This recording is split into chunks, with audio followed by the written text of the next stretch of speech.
বান্দরবানের নাইক্ষ্যংছড়ি উপজেলার ঘুমধুম ইউনিয়নের ২২ ফাঁড়ি সীমান্তে স্থলমাইন বিস্ফোরণে মোহাম্মদ আক্তার নামে বর্ডার গার্ড বাংলাদেশ বিজিবির এক সদস্য গুরুতর আহত হয়েছেন। বিস্ফোরণে তার ডান পায়ের গোড়ালি বিচ্ছিন্ন হয়ে যায়। ১২ অক্টোবর সকালে কক্সবাজার ৩৪ বিজিবি ব্যাটালিয়নের অধীন টহল দলের সদস্য আক্তার ৪০ ও ৪১ নম্বর সীমান্ত পিলারের মাঝামাঝি এলাকায় দায়িত্ব পালনের সময় এই দুর্ঘটনা ঘটে। বিজিবির সূত্রে জানা গেছে, বিস্ফোরণের সঙ্গে সঙ্গেই আহত সদস্যকে উদ্ধার করে দ্রুত রামু সেনানিবাসের সম্মিলিত সামরিক হাসপাতালে ভর্তি করা হয়। বর্তমানে তিনি সেখানেই চিকিৎসাধীন রয়েছেন।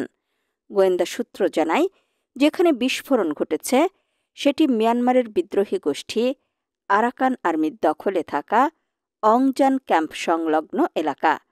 ধারণা করা হচ্ছে, ওই এলাকায় আরাকান আর্মির সদস্যদের পুঁতে রাখা পুরনো মাইন থেকেই এই বিস্ফোরণ ঘটে। সীমান্তে টানা উত্তেজনার প্রেক্ষিতে বিজিবির টহল জোরদার করেছে বলে জানায় সংশ্লিষ্ট কর্তৃপক্ষ।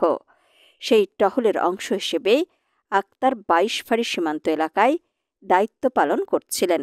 এ বিষয়ে নাইক্ষ্যংছড়ি উপজেলা নির্বাহী কর্মকর্তা মোহাম্মদ মাজহারুল ইসলাম চৌধুরী জানান, ঘটনার বিষয়ে তিনি অবগত রয়েছেন। বিষয়টি গুরুত্ব সহকারে দেখা হচ্ছে এবং প্রয়োজনীয় ব্যবস্থা গ্রহণ করা হবে বলেও জানান তিনি। এদিকে স্থানীয়রা জানান, মিয়ানমারে চলমান সংঘর্ষ, আরাকান আর্মির নিয়ন্ত্রণ এবং সীমান্ত এলাকায় পুঁতে রাখা স্থলমাইন ফাঁদের কারণে সীমান্তবর্তী জনপদের সাধারণ মানুষের মধ্যে আতঙ্ক বিরাজ করছে। ক্রমেই বাড়ছে ঝুঁকি।